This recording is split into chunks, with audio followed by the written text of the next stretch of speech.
আসসালামু আলাইকুম। আশা করি সবাই ভালো আছেন। রকেট ইংলিশের পক্ষ থেকে আমি ফাহিম শাহরিয়ার আপনাদের সবাইকে ওয়েলকাম জানাচ্ছি। আমি মূলত গত ১০ বছর যাবত ইংরেজি পড়ানোর সাথে সম্পৃক্ত আছি এবং আমার আইএলটিএস ব্যান্ড স্কোর হচ্ছে 8। আর এই ভিডিওটা হচ্ছে মূলত একটা কোর্সের ইন্ট্রো ভিডিও। এই ভিডিওতে আমরা আলোচনা করব এই কোর্সটা আসলে কাদের জন্য, এই কোর্সটা কি বিষয় সে সম্পর্কে। তো প্রথমে আসলে কোর্সটা সম্পর্কে একটু বলি। কোর্সটা হচ্ছে গ্রামার ফর আইএলটিএস বিগিনার্স। অর্থাৎ যারা আইএলটিএস পরীক্ষা দিবেন ভাবছেন, কিংবা যারা আইএলটিএস এর জন্য অনেকদিন ধরে প্রস্তুতি নিচ্ছেন, মক্স দিচ্ছেন, কিংবা আইএলটিএস পরীক্ষার খুঁটিনাটি সবকিছু জেনে গিয়েছেন, কিন্তু তারপরও কোনো এক কারণে আপনার ভালো একটা ব্যান্ড স্কোর আসছে না, তাদের জন্য হচ্ছে এই কোর্সটা। অর্থাৎ আপনি যদি ডিসিশন নিয়ে থাকেন যে আপনি এখন একটু গ্রামার নিয়ে পড়াশোনা করবেন, তাহলে আপনি খুব ভালো ডিসিশন নিয়েছেন। এবং আপনি গ্রামার নিয়ে পড়াশোনা করলে দেখা যাবে আপনার ইংরেজির যে ফাউন্ডেশন সেটা আরেকটু স্ট্রং হবে, এবং কনসিকুয়েন্টলি আপনার আইএলটিএস এরও ব্যান্ড স্কোরটা ভালো চলে আসবে। সো এই ইন্টারভিউতে আমরা কি কি আলোচনা করব? আমরা আলোচনা করব এই কোর্সটা আসলে কাদের জন্য, গ্রামার আসলে কেন পড়াশোনা করাটা দরকার, এই কোর্সে আমরা কি কি শিখবো, রোড ম্যাপ, এবং আপনারা এই কোর্সটা কিভাবে ফলো করবেন, এবং এই কোর্সের শেষে আপনি আসলে কি করতে পারবেন। তো চলেন শুরু করি। প্রথমে কথা বলা যাক যে এই কোর্সটা কাদের জন্য সে সম্পর্কে। তো এই কোর্সটা হচ্ছে কমপ্লিটলি বিগিনারদের জন্য, যারা হচ্ছে আইএলটিএস পরীক্ষা দিবেন ভাবছেন এবং তারা একটু ফাউন্ডেশন থেকে ইংরেজিটা শিখতে চাচ্ছেন। Students struggle with English grammar, অর্থাৎ যারা ইংলিশ গ্রামার নিয়ে একটু স্ট্রাগল করেন, যারা দেখা যায় আপনি চিন্তা করতে পারছেন, আপনি সেন্টেন্স অথবা বলতে পারছেন কিংবা লিখতে পারছেন, কিন্তু খুঁটিনাটি ভুলের জন্য আপনি আপনার কাঙ্ক্ষিত ব্যান্ড স্কোরটা পাচ্ছেন না, অথবা learners who can understand some English but cannot make correct sentences, অর্থাৎ আপনি ইংরেজি বুঝেন, আপনার মাথায় আইডিয়াসও আসে, but you can stitch together the words to form a sentence, অর্থাৎ আপনি হচ্ছে সেন্টেন্স মেক করতে পারেন না, আপনি একটা বাক্য সুন্দরভাবে বলে আপনার মনের ভাবটা প্রকাশ করতে পারছেন না। সো তখন হচ্ছে দেখা যায় আপনি যদি বেসিক একটু গ্রামারের আন্ডারস্ট্যান্ডিংটা থাকে, আপনার সেন্টেন্স মেকিংটা ইজি হয়ে যায়। Anyone who wants to build a strong grammar foundation, অর্থাৎ যেই ইংলিশ শিখতে চান এবং ইংলিশটা হচ্ছে একটা ভালো গ্রামার ফাউন্ডেশনের সাথে শিখতে চান, যেন আপনার ইংরেজি শেখাটা সহজ হয়, তাদের জন্য এই কোর্সটা। এবং self study learners who want a step by step course, অর্থাৎ নিজে নিজে যারা পড়াশোনা করছেন বাসায়, নিজে নিজে যারা প্রিপারেশন নিচ্ছেন, যারা হচ্ছে স্টেপ বাই স্টেপ আসলে শিখতে চাচ্ছেন, যে প্রথমে আপনি গ্রামার শিখবেন, তারপর হচ্ছে আপনি আইএলটিএস এর জন্য প্রিপারেশন নেবেন, তাদের জন্য এই কোর্সটা খুবই কাজে দিবে। সেকেন্ডলি আসেন, গ্রামার আসলে কেন ম্যাটার করে। গ্রামার ম্যাটার করে প্রথমত আইএলটিএস পরীক্ষায় রাইটিং এবং স্পিকিং এ দুইটা ক্রাইটেরিয়া আছে, marking criteria: grammatical range and accuracy এবং লেক্সিক্যাল রিসোর্স।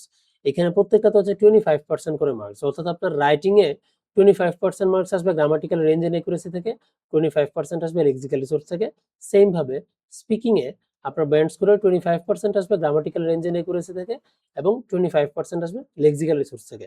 তাহলে বুঝতে পারছেন দুইটা মডিউলে সরাসরি 50% মার্কস আসতেছে আপনার গ্রামাটিক্যাল রেঞ্জ এন্ড একুরেসি থেকে। আর লেক্সিক্যাল রিসোর্স মানে হচ্ছে vocabularies, which is eventually a part of grammar, যেখানে হচ্ছে আপনি আসলে কত সুন্দর ওয়ার্ড ইউজ করছেন, ওয়ার্ডের ফর্ম, সিনোনিমস কি কি ইউজ করছেন, এবং কত অ্যাপ্রোপ্রিয়েট ওয়ার্ড আপনি ইউজ করছেন। এখানে হচ্ছে অনেকে হচ্ছে আইএলটিএস এর ভোকাবুলারিজ বলতে আনকমন ভোকাবুলারিজ মনে করেন, যেটা আসলে একটা খুব প্রচলিত একটা মিসকনসেপশন। আপনার এমন কোনো ভোকাবুলারি লিস্ট নাই, বা এমন কোনো কঠিন শব্দের কোনো লিস্ট নাই যেটা হচ্ছে আপনি শিখে ফেললে আপনার স্পিকিং এ কিংবা রাইটিং এ ভালো মার্কস আসবে। আপনাকে এখানে মাথায় রাখতে হবে, আপনাকে অ্যাপ্রোপ্রিয়েট ওয়ার্ডস ইউজ করতে হবে, এবং এই অ্যাপ্রোপ্রিয়েট ওয়ার্ডসটাই হচ্ছে লেক্সিক্যাল রিসোর্স। আপনি ওয়ার্ডস ইউজ করছেন কিনা, ফ্রেজ এন্ড ইডিয়মস ইউজ করছেন কিনা, আপনি কলোকিয়াল ইংলিশ যেগুলা সেগুলো ইউজ করছেন কিনা, এই ব্যাপারগুলো হচ্ছে লেক্সিক্যাল রিসোর্সের আন্ডারে পড়ে যায়। আন্ডারস্ট্যান্ডিং রিডিং প্যাসেজেস বেটার, অর্থাৎ রিডিং প্যাসেজে প্রায় সময় আমাদের দেখা যায় তিনটা প্যাসেজের মধ্যে একটা প্যাসেজ একটু কঠিন আসে কম্পারেটিভলি। আর এছাড়াও প্রত্যেকটা প্যাসেজেই দেখা যায় যেই সেন্টেন্সের স্ট্রাকচারটা থাকে, আমরা প্রায় সময় স্ট্রাকচারের মিনিংটা বুঝতে, সেন্টেন্সের মিনিংটা বুঝতে গিয়ে একটু স্ট্রাগল করি। আমরা দেখা যায় সেন্টেন্সের শুরুতে কি বলছে, শেষে যেতে যেতে শুরুর পার্টটা ভুলে যাই, কারণ সেন্টেন্সটা এত বড়। তো তখন দেখা যায় আপনি যদি গ্রামারটা জানেন, সেন্টেন্সটাকে ঠিকমতো মডুলার অ্যাপ্রোচে ভাগ করে নিলে আপনার ওই সেন্টেন্সটা বোঝাটা সহজ হয়ে যায়, এবং ইভেনচুয়ালি আপনি রিডিং এর যে প্যাসেজটা সেটা ভালোভাবে বুঝবেন। তারপর হচ্ছে ইমপ্রুভিং লিসেনিং কম্প্রিহেনশন, অর্থাৎ লিসেনিং এর যে অডিওটা সেটা আপনি সহজে বুঝতে পারবেন, আপনি ভালোভাবে বুঝবেন, কারণ আপনি জানেন সেন্টেন্সের স্ট্রাকচার কিভাবে হয়, কোন সময় সেন্টেন্সে কোন ইনফরমেশনটা স্পিকার দিবে, সেই জিনিসটা সম্পর্কে আপনার তখন একটা আগে থেকে একটা প্রিপারেশন থাকবে, একটা মেন্টাল প্রিপারেশন থাকবে। তখন আপনি আসলে বুঝতে পারবেন যে আমি কোন ধরনের ওয়ার্ড এক্সপেক্ট করছি অ্যান্সারে, এবং ইউজার বা স্পিকার কখন সেই ওয়ার্ডটা আমাকে দিচ্ছে, সেই জিনিসটা আপনি একটু সহজে বুঝতে পারবেন। এবং ফাইনালি আপনি ভোকাবুলারি আরো ইফেক্টিভলি শিখতে পারবেন, কারণ আপনি জানেন যে সেন্টেন্সে কিভাবে একটা শব্দ ফাংশন করে। এগুলো হচ্ছে গ্রামারের অংশ। তো যখন আপনি গ্রামার শিখে ফেলবেন, আপনি একটা ভোকাবুলারি শিখা আপনার জন্য অনেক ইজি হয়ে যাবে। নেক্সট আসলে হচ্ছে road map of the playlist. এইটা প্রথমেই বলে রাখি, এটা কোনো অ্যাডভান্সড কোনো গ্রামারের কোর্স না। অ্যাডভান্স গ্রামারের কোর্স আমার পরবর্তীতে করার ইচ্ছে আছে। তবে এইটা একদম বেসিক একটা কোর্স হবে, যেখানে আমরা শুধুমাত্র দুইটা জিনিস নিয়ে কথা বলবো। প্রথমটা হচ্ছে ওয়ার্ডস, সেকেন্ডটা হচ্ছে সেন্টেন্সেস। অর্থাৎ আপনার বেসিক গ্রামার বোঝার জন্য যে জিনিসগুলো লাগবে, ওয়ার্ডস এর মধ্যে থাকবে parts of speech, vocabularies, word formation etcetera. অর্থাৎ একটা ওয়ার্ড কিভাবে হয়, ওয়ার্ডের মিনিংটা বোঝার জন্য, এবং এই ওয়ার্ডটা সেন্টেন্সে আপনি কোথায় ইউজ করবেন, এই ধরনের নলেজগুলো জানার জন্য যে টপিকগুলো প্রয়োজন, আমরা শুধুমাত্র সেই টপিকগুলো শিখবো। এবং সেকেন্ডলি সেন্টেন্স শিখবো, সেন্টেন্সের টাইপস, বিভিন্ন রকমের সেন্টেন্স এবং সেন্টেন্সের স্ট্রাকচার সম্পর্কে শিখবো, যেন আপনারা সহজেই একটা সেন্টেন্স শুনে বুঝতে পারেন, কিংবা একটা সেন্টেন্স বুঝে বানিয়ে লিখতে পারেন। হাউ টু ফলো অ্যালং, এই কোর্সটা আসলে কিভাবে ফলো করবেন? এই কোর্সে অবশ্যই প্রত্যেকটা লেসন আপনারা ইন অর্ডার ফলো করবেন, কারণ আপনি খেয়াল করে দেখেছেন আমরা প্রথমে ওয়ার্ডস রেখেছি, তারপরে সেন্টেন্স রেখেছি। সো ওয়ার্ডস এর মধ্যে যে টপিকগুলো থাকবে, আপনি প্রথমে পার্টস অফ স্পিচ যদি না শিখেন, না শিখে হচ্ছে আমরা যদি ওয়ার্ড ফরমেশনে চলে যাই, তখন আপনি কিন্তু হোঁচট খাবেন, আপনার কাছে অনেক কিছু ক্লিয়ার মনে হবে না। সো আমি এখানে প্রথম সাজেশনটাই থাকবে, আপনি অবশ্যই ইন অর্ডার ফলো করে যাবেন। যদি কোনো টপিক আপনি অলরেডি জানেন, সেক্ষেত্রে আপনি অবশ্যই ভিডিওগুলো একটু ফাস্ট দেখে নিতে পারেন। Secondly, don't skip videos. কোনো ভিডিও আসলে স্কিপ করাটা উচিত হবে না। আপনি স্পিড বাড়িয়ে হলেও ভিডিওটা দেখে নেওয়াটা আপনার জন্য বেটার হবে।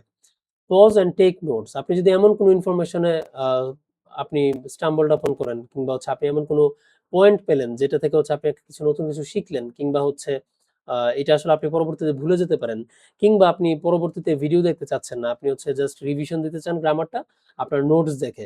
সো এইসব কনভিনিয়েন্স গুলোর জন্য আমি সাজেস্ট করব যে আপনারা যেখানে প্রয়োজন আপনারা ভিডিওটা পজ দিবেন এবং নোট নিবেন, খাতায় নোট করবেন, প্রত্যেকটা টপিক অনুযায়ী নোট করবেন, যেন পরবর্তীতে আপনি আপনার রিভিশন যদি প্রয়োজন হয় সেটা সহজে দিতে পারেন। Try making your own examples, অর্থাৎ আমি স্লাইডে যে এক্সাম্পল গুলো আপনাকে দেখাবো, সেই এক্সাম্পল গুলোর বাইরে নিজে নিজে এক্সাম্পল দেওয়ার চেষ্টা করবেন। তাহলে আপনার প্র্যাকটিসটা ভালো হবে এবং আপনার ফাউন্ডেশনটা আরো সলিড হবে। Practice and implement in whatever you have, অর্থাৎ আপনাকে বলা হচ্ছে প্র্যাকটিস করতে, এবং আপনি এই যে যে জিনিসটা শিখলেন এটা ইমপ্লিমেন্ট করতে, এটা কাজে লাগাতে বলা হচ্ছে in whatever you have. এইটার মানে হচ্ছে, কথার কথা আপনার কাছে ইংরেজি একটা গল্পের বই আছে, আপনি ইংরেজি গল্পের বইয়ের সেন্টেন্সের মধ্যে আপনি যে জিনিসটা শিখলেন, আপনি পার্টস অফ স্পিচে যা শিখলেন, আপনি ভোকাবুলারিজে কি শিখলেন, আপনি সেন্টেন্সের স্ট্রাকচারে কি শিখলেন, এই জিনিসগুলো সেখানে ফলো করবেন। আপনার কাছে গল্পের বই নেই, অনেকেরই হচ্ছে বাসায় ছোট ভাই বোন থাকে, তো তাদের এনসিটিভির যে ইংরেজি বোর্ড বই যেটা, আমি এটা আমার যেসব বিগিনার লেভেলে যারা স্টুডেন্ট থাকে তাদের অনেককে আমি এটা সাজেস্ট করি, যে আপনারা এনসিটিভির যে মেইন বইটা, বোর্ড বই যেটাকে বলে, ছোট ভাই বোনদের যদি বোর্ড বইটা থাকে, সেটা আপনারা ফলো করতে পারেন। সেগুলোতে অনেক সুন্দর সুন্দর বিগনার লেভেলের গল্প দেওয়া থাকে। সেই গল্পগুলোতে আপনি যেই টপিক থেকে কি শিখলেন, আজকে ভোকাবুলারি কি শিখলেন, কিংবা হচ্ছে পার্টস অফ স্পিচ যেটা শিখলেন, অথবা সেন্টেন্সের স্ট্রাকচারে যেটা শিখলেন, এই জিনিসগুলো আপনি আপনার কাছে থাকা যে রিসোর্স গুলো আছে সেখানে আপনি গিয়ে সেগুলো ইমপ্লিমেন্ট করেন এবং প্র্যাকটিস করেন, এবং বোঝার চেষ্টা করেন যে আপনার কনসেপ্টটা আসলে কতটুকু ক্লিয়ার হয়েছে। লাস্টলি, আপনি আসলে এই কোর্সের পরে কি করতে পারবেন? আপনি এই কোর্সের পরে বুঝতে পারবেন যে ইংলিশ ওয়ার্ড আসলে কিভাবে কাজ করে, ইংলিশ ওয়ার্ডের মধ্যে কেন মিল কিংবা অমিল থাকে, কিভাবে সিনোনিম অ্যান্টোনিম ফর্ম করে, এবং কিভাবে কোন পার্টস অফ স্পিচটা সেন্টেন্সের কোন জায়গায় বসে। আপনি different parts of speech identify করতে পারবেন, আপনি ভার্ব কারেক্টলি ইউজ করতে পারবেন।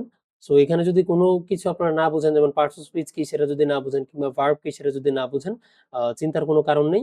এগুলো হচ্ছে আমরা পরবর্তী টপিকগুলোয় ধীরে ধীরে ক্লিয়ারলি আমরা বুঝাবো।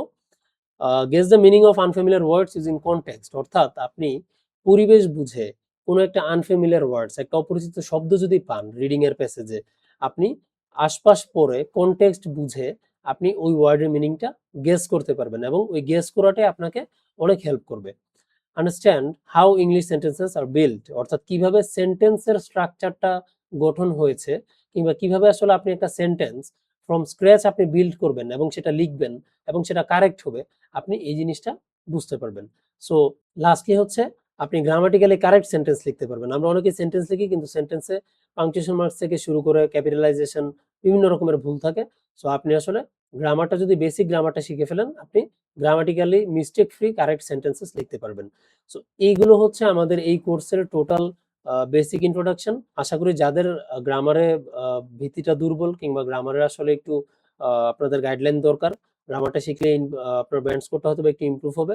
যারা এই পরিস্থিতিগুলোতে আছেন তারা সবাই এই প্লে লিস্টে দেখলে উপকৃত হবেন। সো এই ভিডিওতে এখান পর্যন্তই। নেক্সট ভিডিওতে কথা হবে। আল্লাহ হাফেজ।